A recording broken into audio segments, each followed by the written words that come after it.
Namaste and welcome to the next edition of VT Talks. Thank you very much for watching these episodes that I've been trying to release once every week. I'm also working on a lot of feedback, by the way. A lot of you told me that I don't look into the camera, so it doesn't appear that I'm talking to you. So I'm sort of improving on that.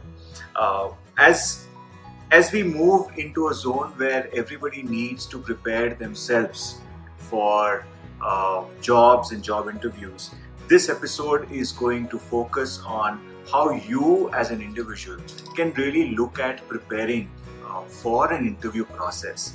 This is not really telling you how to give interviews. I will possibly cover that in subsequent episodes. But this is really how you can prepare. There are three simple things that you need to do. While it may seem very simple, they definitely are time consuming. The first thing that you have to do is write an essay about yourself, about your life. Now, you may ask me, why do I have to write an essay? My profile is already ready, I have my CV, everything is there. I don't need to do this. I'll tell you how an essay will help you. When you write an essay about yourself, starting from your school, college, your different jobs, starting from your experiences, good and bad, learning from your experiences, good and bad, talking about how you have grown as an individual. When you write an essay or a story of your life, it beautifully gives you how you have progressed in your journey. One is it tells you, it shows you a mirror of how you've progressed. Second thing that is most important is it gives you arms and ammunitions to really throw at the interviewer when they ask you specific questions. For example, when they ask you, tell me a situation of how you've dealt with adversity.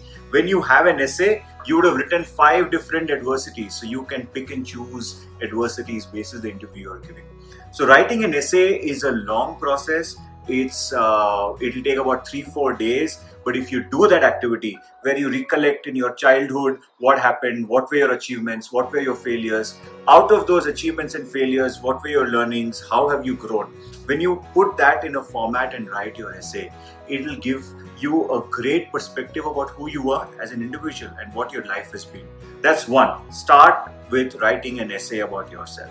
Second thing, we all have started taking certifications, we have learnings, we have a lot of things that we add onto our profile as additional or extracurricular activities.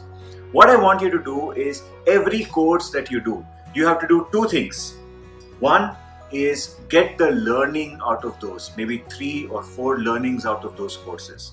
Second thing that you need to do is how you've implemented those learnings in your real life. So one example of how you've implemented it in your real life will make your certification very valid, will make your effort to obtain that certification valid. So write an essay about yourself, write about what your learning journey has been through these certifications, talk about what were your learnings and how you implemented it.